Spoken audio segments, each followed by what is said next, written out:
Aisha lived alone in a small apartment at the edge of the city. Every night, she talked to her boyfriend Ali before sleeping.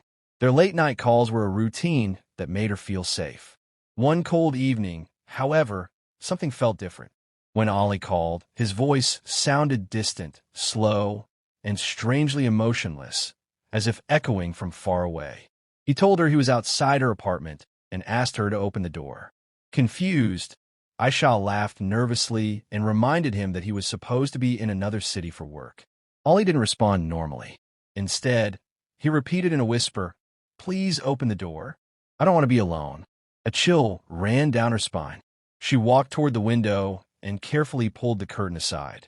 Through the thick fog outside, she saw a tall figure standing near the entrance gate. The shape looked exactly like Ali. Same height, same posture, but the face was completely hidden in darkness. Her phone suddenly vibrated again. Another incoming call from Ali appeared while she was still on the line. Her hands trembled as she answered it. This time, Ali sounded terrified. He told her he was calling from hospital. 3 days earlier, he had been in a terrible accident and had not left the city since. The phone slipped from her hand as loud knocking shook her door. Bang, bang, bang. Slowly, a dark shadow began sliding under the door, stretching unnaturally across the floor toward her feet. The lights flickered and went out. In the darkness, her fallen phone lit up, and a whisper came from its speaker. "Now you know who came for you." The next morning, neighbors found her apartment empty. Only her phone remained on the floor, recording the faint sound of a door slowly opening. Sarah had recently moved into a new apartment after convincing her boyfriend, Denial, that living alone would help her focus on her studies. Every night, Denial checked on her through video calls, making sure she felt safe. One night, during a heavy rainstorm, the electricity in her building flickered repeatedly before going out completely. Moments later, her phone rang. Denial was calling. Relieved, she answered, but the video showed only darkness. She could hear his breathing, slow and uneven. He whispered, "Don't turn around." Sarah felt confused and asked what he meant. Denial kept repeating the same warning, his voice filled with fear. Nervously, she laughed and turned on her phone's flashlight. The small beam revealed her empty living room, chairs, table, and silent walls. Then she noticed something strange behind her on the phone screen. The camera briefly adjusted, and a tall shadow appeared standing directly behind her. Sarah froze. She slowly turned around, but nothing was there. Her heart pounded as Denial shouted through the phone, telling her to leave the apartment immediately. Before she could move, loud footsteps echoed from the hallway outside her door. The handle began to shake violently. Sarah ran toward the door, but another call notification appeared, Denial calling again. Confused, she answered. This time his voice sounded normal. He told her he had been trying to reach her all evening because the storm had damaged the network, and he hadn't called before. Fear spread through her body as she realized the earlier call was not him. Behind her, the apartment door slowly creaked open by itself. The lights suddenly returned, revealing a dark figure standing inside the room. The call disconnected. The next day, neighbors reported hearing whispers all night, but Sarah was never seen again. Mina and her boyfriend Horace shared their live locations with each other for safety. One quiet night, Mina noticed Horace's location suddenly appearing right outside her house. Smiling, she assumed he had come to surprise her, but something felt wrong. He hadn't told her he was visiting. She called him immediately. Horace answered, sounding sleepy and confused. He said he was at home, miles away, and had not left his room all night. Mina checked the location again. The map still showed him standing directly outside her gate. A soft notification sound echoed from her phone. A message from Horace appeared. "I'm here. Come outside." Her hands began to shake. She called him again, and this time he sounded worried. He swore he hadn't sent any messages. While they spoke, Mina heard slow footsteps outside her door, followed by a faint scraping sound, like nails dragging across metal. Trying to stay calm, she peeked through the window curtain. Under the dim streetlight stood a figure shaped exactly like Horace. It faced the house without moving. After a few seconds, its head tilted unnaturally to one side. Her phone vibrated again. A new message appeared. "Why are you hiding from me?" Suddenly, Horace shouted through the call, telling her to lock every door and not respond to anything outside. He explained that a similar incident had happened in his neighborhood years ago, something that copied people's identities to enter homes. The knocking started softly, then grew louder and more aggressive. Mina backed away as the door handle slowly turned on its own. Her phone screen cracked with static, and a distorted voice came through. "If I look like him, you will open the door." The next morning, Mina's house was found unlocked and empty. Her phone lay near the entrance, still showing Horace's location inside the house. Nita loved recording short videos for her private vlog, often sharing moments of her daily life with her boyfriend, Zion. One evening, while organizing old recordings on her phone, she discovered a video she didn't remember filming. The timestamp showed it was recorded at 3:07 a.m. the previous night. Curious, she pressed play. The video showed her bedroom in darkness, recorded from the corner near the ceiling, a place where she had never placed her phone. In the footage, Nita was asleep on her bed. After a few silent seconds, the bedroom door slowly opened by itself. A tall figure walked inside. Her breath stopped. The figure looked exactly like Zion. It stood beside her bed, staring down at her sleeping body. The camera captured its face clearly: pale skin, empty eyes, and a faint, unnatural smile. After a moment, the figure slowly turned its head toward the camera, as if aware it was being watched. Nita quickly called Zion, panic rising in her chest. He answered immediately, confused by her fear. He told her he was at work during the night shift and had not visited her apartment for days. As she tried to explain, another notification appeared. A new video recording saved automatically. With trembling hands, she opened it. This time the video showed her standing in the middle of the room at night, eyes closed, facing the same figure. It gently placed a hand on her shoulder. Behind her, in real life, the bedroom door creaked open. Nita slowly turned around. The hallway lights flickered, revealing a silhouette standing at the entrance. Her phone slipped from her hand as the screen continued recording. The next morning, her vlog channel uploaded a final video automatically. It showed an empty room and a shadow moving toward the camera before the recording ended in darkness. Hina and her boyfriend Samir often played online games together late at night. One weekend, Samir told her he would be traveling to a remote village where internet signals were weak, so he might not be able to talk for a few days. Hina agreed, though she already missed their nightly conversations. That same night, at exactly 2:13 a.m., her gaming laptop suddenly turned on by itself. The screen glowed in the dark room, and Samir's account appeared online. A message popped up: "Join the game." "I found something." Confused but excited, Hina joined the voice chat. At first, there was only static noise.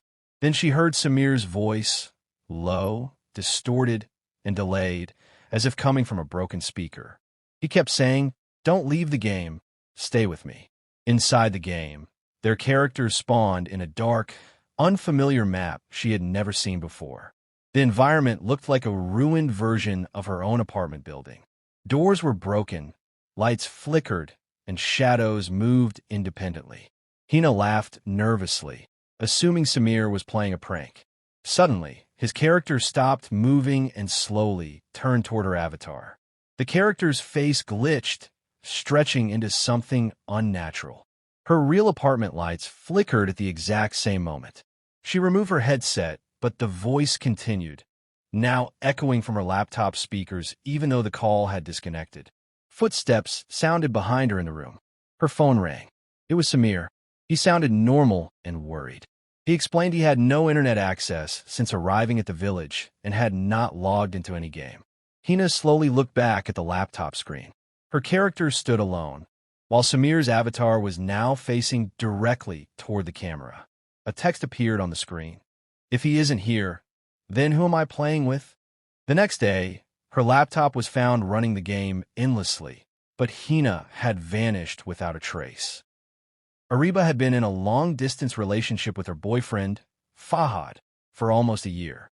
They mostly communicated through voice notes because of their busy schedules. One night, while lying in bed, Ariba received a new voice message from Fahad at exactly 3 a.m. Half asleep, she played it. At first, there was silence, then faint breathing followed by Fahad's whisper, "I finally reached your house." His tone sounded empty, almost lifeless. Confused, Ariba checked the time again. Fahad was supposed to be traveling overseas that night. She replied, asking what he meant, but no answer came. A few minutes later, another voice note arrived. This time, she heard footsteps, the creaking of a gate, and the sound of wind. Then Fahad's voice said softly, "Why are the lights off? Don't you want to see me?" Fear slowly replaced her confusion. She called him immediately. Fahad answered after several rings, speaking normally. He told her he was still at the airport waiting for his flight and had not sent any voice messages. Ariba's heart raced as she replayed the recordings. In the background of the audio, she now noticed something else, a second voice whispering beneath Fahad's words. Suddenly, her room light switched on by itself. Another voice note arrived instantly. Hands shaking, she pressed play. The recording captured the sound of her own bedroom door opening, followed by slow footsteps entering the room. Then Fahad's voice whispered clearly, "I'm standing right behind you." Frozen with fear, Ariba could not move. Her phone screen reflected a dark figure over her shoulder. The lights flickered violently before turning off completely. The next morning, neighbors reported hearing voices all night. Ariba's apartment was found unlocked, her phone lying on the bed, still playing the final voice note on repeat, soft breathing and a faint laugh fading into silence. Liba trusted her boyfriend, Umar, more than anyone. They shared passwords, photos, and even a private cloud folder where they store memories together. One quiet night, Liba received a notification that Umar had uploaded a new photo to their shared folder.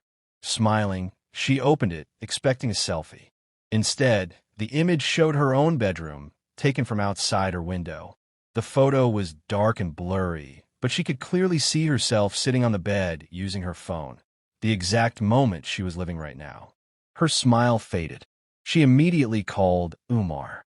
He answered from his workplace, confused and slightly annoyed. He insisted he had not uploaded anything and had been busy all evening. While they talked, more photos began appearing in the folder one by one. Each picture was closer than the last. One showed her window. Another showed her bedroom door. The next image captured the hallway inside her apartment, a place no outsider could access. Her breathing grew heavy as she realized someone, or something, was already inside. Umar urged her to leave the apartment immediately. Liba grabbed her keys and moved toward the door, but another photo uploaded before she reached it. This time, the image showed her standing in the room, taken from directly behind her. Terrified, she slowly turned around. The room looked empty, but her phone vibrated again. A live photo appeared, slightly moving like a short video. In it, a tall shadow stood behind her, its head slowly leaning closer to her ear. The lights suddenly shut off. Her call disconnected, leaving only silence. The next morning, police found her apartment locked from inside. Her phone remained on the floor, and a shared folder contained one final image, a dark silhouette staring directly into the camera, holding her phone.